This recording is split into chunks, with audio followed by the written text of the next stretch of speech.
Hello, welcome to the first day of our workshop. I'm so excited to be here with you. Thank you for joining us, and I hope this will be a very productive week for those of you that are looking to start a wood sign party business. So, as I've said before, we started our party business a little over 3 years ago. In fact, my husband and I were discussing it about a couple of days ago, trying to decide when exactly we started this business, and I think we're going into fourth year, to be honest with you. So we happened onto it quite by accident, and it just took off like gangbusters, and so that's the direction we took our business. Why not follow the crowd, right? So in the next 5 days, each day I'm going to share a video with you. Then I'm going to go in and I'm going to post in the group. So if you have not joined our group, Creative Wood Parties on Facebook, please do so. It was in the link was provided in the email I sent last night. Because that's where I'm going to post, and that's where I'm going to do live videos for Q&As. So you're welcome to post any of your questions in the group once you see my posts come out. And if we get enough questions, I feel it necessary to do a live video that day, then I will. If not, I'll spare you from having to get on a live video. So today we're going to talk about tools you're going to need and why. And I'm not talking about the tools in the workshop. That's tomorrow when we talk about building our signs. I'm going to grab my husband and have him talk you through what the different tools are he uses and why he uses them. And I'll give you a free wood calculator as well tomorrow. But today we're going to talk about the other tools that are necessary to do business. Because sometimes we take off and we start doing our business and we realize quickly it's missing something. And, of course, I'm a member of so many wood sign groups. And I see, the same theme running, and it's about these tools. What do you use? Where do I find them? How do I use them? Some of these tools are very important to your business, and you're going to find when you start your business how important they really are. One of them is you have to have a social media presence. You just have to. I recommend Facebook, first off. It's still the #1 social media platform out there. And even though their algorithm changes frequently, and it's getting ready to change again, people get frustrated with it, but it's still, that is where the people are, and you got to go where the people are. So if you don't have a business Facebook page, you need to set one of those up and get that going. Instagram is also another big push that you should focus on. And Instagram is going to hit a different group of people than your Facebook page is going to hit. Kind of a younger group. And if you don't know how to use Instagram, your teenagers do. So if you got kids, find out how to use Instagram. So the other important thing is a reservation system. And this is one I see all the time, people not using a reservation system. They're chasing people around. They're having you message them on Facebook, telling them what sign they want.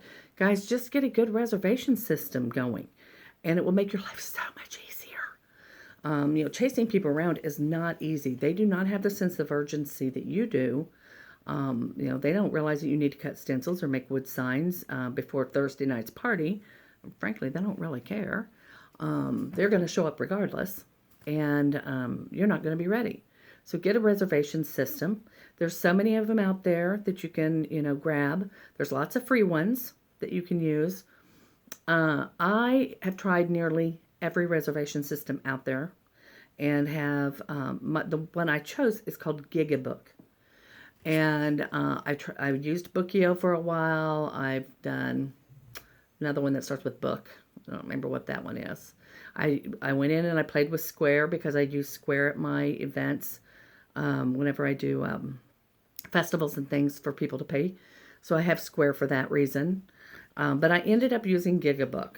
And the reason I use Gigabook is because it gives me the capability of putting pictures of my designs so that they can easily select.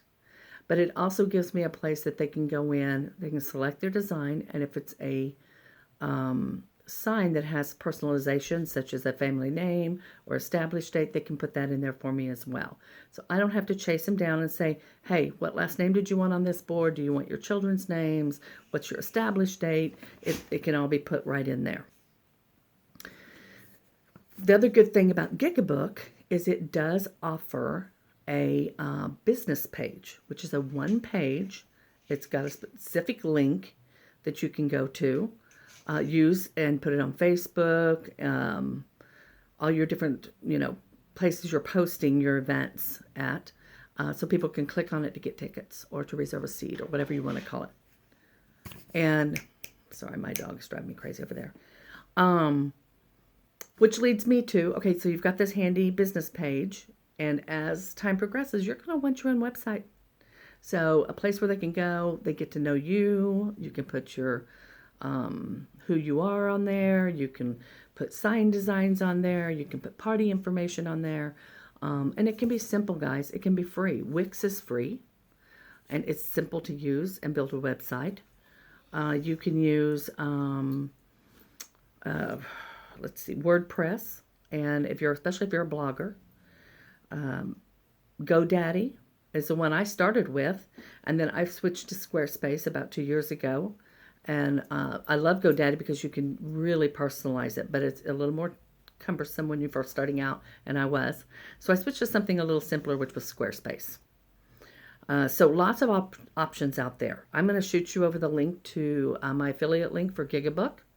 And guys, they've got great customer service, and you can go in there and take a look at it. Stencils. Stencils are another thing. Are you going to make stencils, or are you going to buy stencils? And maybe you already make stencils. Are you making them out of vinyl? Are you going to make them out of reusable stencil material? I used heavyweight cardstock for mine. It makes it, you can toss them in the trash. I don't have to clean them. They can't take them home with them because it's only a one-time use. And it cost me about 27 cents for a stencil. So, again, you're looking for cost-effective ways to do business. The more money you spend on the tools, the less money you bring home. Remember that. I use Cricut to cut all my stencils. I love having the option of personalizing wood signs. I mean, you can buy signs at Hobby Lobby, guys, but can you buy a sign with your name on it at Hobby Lobby? No. So that's one of the key components to our successful business is we personalize everything. We can put the established date. We can put children's names on there. We can put grandma's name on there. We can, virtually do whatever because we make our own stencils. And I use Cricut. Cricut's the one that I chose several years ago and then I realized it made stencils. So I have 2 Cricut machines. I apologize, my dog is shaking his head in the background. Which is very helpful because, when you're making signs and stencils and you have a party of 30 or 50 people coming, you can get both machines just going. Okay. So, that is my stencil of choice. Signs, are you going to make them or buy them? Again, it goes back to, do you want to make them or buy them? And we make all of ours. We use Pickets, and my husband makes all the signs for me. And I know how. My son knows how. So we can certainly get out there in the workshop and make our own signs if my husband is traveling or unavailable for any reason. So it's easy. We make them for less than $2 a piece. So you want to think about that too. Do you want to go to Hobby Lobby and buy a wood sign for $14, or do you want to make your own for $2? Tomorrow we're talking about building our signs. So I'll grab my husband and have him show you around his workbench. Be a little warmer in Oklahoma too by then. And you can kind of see the different tools he uses and why he uses what he does. And we do, like I said, you make signs out of Pickets. We don't use flat wood typically, except for our fancy wood signs, and sometimes we do that. So, paints and brushes. There's so many options for paints out there. I mean, just so many options. And I don't use chalk paint. I don't use fancy paint that costs $39 for a quart. And the reason I don't is because of cost. At the end of the day, I want to make money. So if I'm spending $39 for a quart of white paint, I'm not making as much money. And these are signs that are going on a wall. It's not a dinner table I'm refinishing. It's signs that are going on a wall. I love the look of chalk paint. I love the look of the fancy paints. But it's just not cost effective in my party. So I choose to use a latex paint that I can purchase, and which I actually buy my paints at Ace now, Ace Hardware. Or I do craft paint from Walmart, which is Apple Barrel, and sometimes craft paint from Hobby Lobby. I don't offer them 60, 70 colors. I offer them a handful, and we, if we need a lighter turquoise, we add some white to it. If we need a blue or turquoise, we put some blue with it. So because you give them too many options, and 45 minutes later, they're still trying to figure out what color paint they want to use. Okay, so I do limit their choices. I do a faux stain. I don't do real stain. And if you're in my creative wood group, I have a faux stain video in there, and that's what I do for stain. It doesn't smell, dries easily, and the paint. My dog is driving me crazy. All right, brushes. I don't use fancy brushes. I have a few that I keep around, but I had started out using really nice brushes, and that would just chews them up. I mean, just, tears up the bristles terribly. So I actually use a very inexpensive chip brush that I purchased at Walmart for less than $1. And they clean up nicely. They work great on our rustic wood, and they're inexpensive, and they last. So that's the brushes I use most often. Are the chip brushes. They're, I think, the 1-inch chip brush. No, they're 2-inch chip brush from at Walmart. Cheap. And table coverings. We are mobile. We don't have our own studio. We did have our own studio. And I, again, went through numerous different table coverings. What should I cover these tables with? Because just keeping them clean was just making me crazy. I ended up finding these clear vinyl tablecloths at Walmart for $5. $5. And those are the ones I use. And they clean up easily. They fold up nicely. They're thick enough that the wood signs don't tear them up. And they're great for if you travel from locations and you're trying to keep the paint contained and keep the area clean. So those are what I use at every party. Are my clear, and if they get too yucky, I just I don't feel bad about throwing them out. They were only $5. I use plastic water cups because they stack inside each other, and they don't take up extra room. And I don't put that much water out in the first place because we don't use that much water unless we're doing a faux stain. So if I have a table of 6 people, I'll probably put 2 cups of water out. And if all 6 decide to do a faux stain, I'll add some water to the table at that point. So water cups, paint brushes, paint. What are you going to put your paint on? I use paper plates. Some people use plastic that they can wash. I don't like to wash anything more than I have to. And already, if I have a party of 20, I've got at least 20 brushes to wash, not to mention any touch-up brushes or if they've grabbed another brush for another reason. So that's plenty of stuff to, keep clean and keep washed up. What else? Oh, the stenciling sponge. I started out using the ones with the stick and ran across a video, somebody who was using makeup wedges, the little white makeup wedges. And that's what I use. You can buy 100 of them at Walmart. And you can rinse them out and reuse them over and over until they get so they won't hold a sponge. They're all mushy. Toss them out. If they get crusty around the edge, cut the edge off.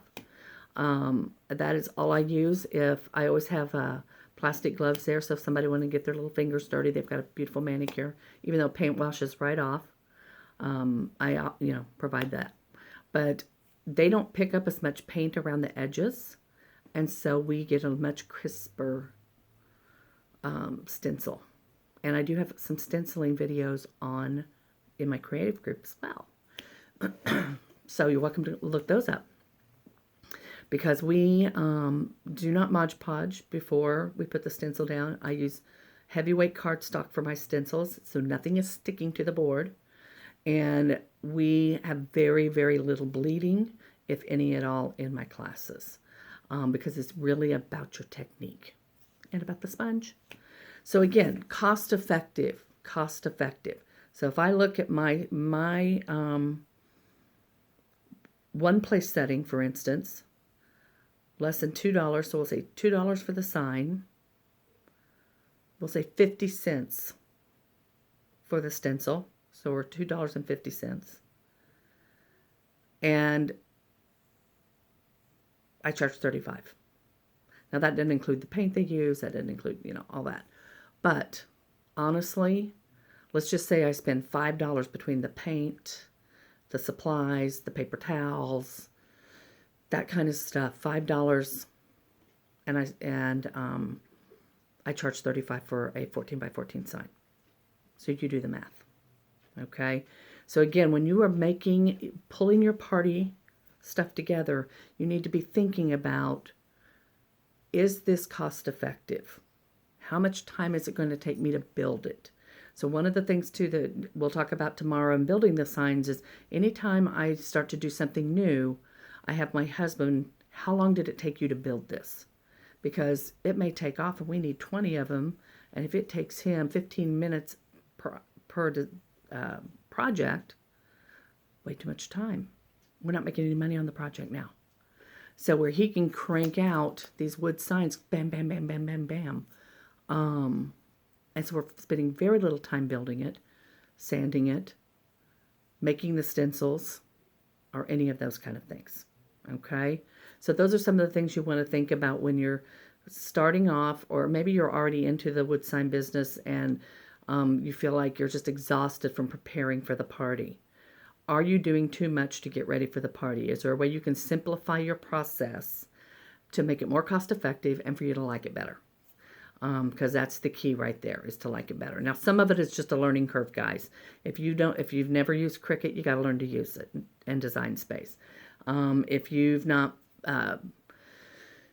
used Facebook for business, if you haven't marketed, you got to learn to use all that kind of stuff. And we're going to talk more about marketing. So we'll spend more time with Facebook. I'll talk to you about some marketing tools that you can use with Facebook that make your life much simpler when we get into marketing on Wednesday. Okay, so I don't want to jump too far ahead. So what was my biggest miss? The one thing that I wished I would have done immediately when I opened my business, start my email list. I didn't. I don't know what I was thinking. I did not start my email list until about a year ago. It occurred to me that if I was kicked off Facebook tomorrow, I couldn't reach my customers. And they'd have no way of knowing what was on my February calendar. So I started my email list quickly. It's on my website. You can sign up for my email list. I tell everybody at every festival. I market it at every class. So you signed up for email. In fact, I encourage them to go in and do it right there on their phone so that they can get my calendar. So I send out a calendar at the beginning of the month, and they also get a coupon the first time that they sign up for my email. But I send out a calendar at the beginning of every month, letting them know that, here's the monthly calendar. Here's where we're going to be, because we're mobile. So are we going to be at PJ's? Are we going to be at the Wine Loft? Where are we going to be? And it's also a great marketing tool to reach out, like right before the holidays. Don't forget to schedule your holiday party with us. We fill up fast. And MailChimp is free. So you can do MailChimp for free. Super simple. If you want to do a paid service, you can do Constant Contact. That's another one that's awesome. I use MailChimp, and it works nicely for me right now. As my business grows and as my email list grows, I'm about to 1,500 people now. I'm going to have to either pay for MailChimp or find a different service that I like as well. But right now, it's an easy learn to figure out MailChimp, okay? And again, we'll talk about these marketing tools on Wednesday. But guys, I will say this. Start your email list now. Because I wish I would have done it and not just relied on Facebook. Facebook only, when you post on Facebook, less than 10% of the people that like your page actually saw your post. True story. If you didn't know that, so take your 4,000 people or your 200 people times 10%, that's how many people saw it. And you think that people are seeing your every post, they're not. And the algorithm is getting ready to change, and that percent is even going to go down further. So stuff to think about. So to recap, okay, get your Facebook page going for business. You cannot advertise your business on your personal page. Facebook doesn't like it, and they'll eventually make you stop. At least do Facebook. If you're not prepared to do Instagram too, that's fine. But at least get on there with Facebook and get your business page set up. And then eventually hop on over to Instagram too. Website. Start looking around at the website. Start playing around. Most of them have a 2-week trial. Go in, play. It's not as hard as you think, and you can't break it, I promise. But go in and start finding your website, finding an easy place. Like I said, I use Squarespace, and it's super easy to navigate around and add stuff to it. Get a reservation system. I'm going to post in the group, so when I get ready to do my post in a few minutes, I'm going to post in the group my affiliate Gigabook link. So you can click on there, you can go to Gigabook, and you can look around and get a feel for it. But again, it has a business page. So if your website isn't up and running, use that business page. Super simple for your customers to click your link and go right into your reservation system. And it's cheap. So I will tell you, don't tell them I said that, but it's really inexpensive. Making or buying stencils. Making or buying signs. Do you have all the tools that you need? Do you have your paints, your paint brushes? Do you have something to put your paint on? All those things, water cups, everything, all those little necessary things. Do you have them? So, super fun to have this a wood sign party business, especially when you get all the components going in motion. You will absolutely enjoy hosting your own wood sign party business. So please shoot me over some questions. Like I said, if I get enough questions, I'll hop back on here this evening for a live video, and we'll do some live Q&A, and I'll answer your questions live. If we don't have a ton of questions about today, then I will answer them in just a Facebook thing. If you have not went in and joined our Creative Wood Party group, please do, because that's where you're going to see my lives and where you're going to see my posts. I've also got some great information already in there for you that you can jump on and check out. So look forward to tomorrow. Tomorrow is building the signs and some supplies you're going to need for that. And I'm going to give you a free wood calculator. So hope today was great, even though it's a Monday.